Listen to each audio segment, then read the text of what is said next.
Bato koleka tuku batano bazindi na makele ya wolo na wapinga na nord ya Ubangi. Bakonzi ya territoire ya Koma balobi na ino te motango ya baye bakufi batindi misala ya bolukiluki nsima na likama lie na territoire ya Koma.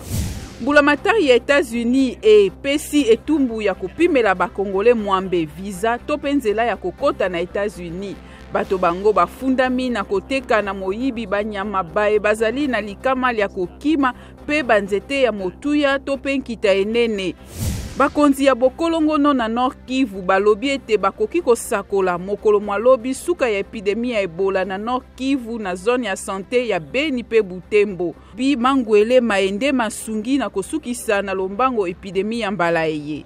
Bato koleka tuku mitano bakufi na likama lia motuka ya gaz na Haiti. Motango yango mokoki komata.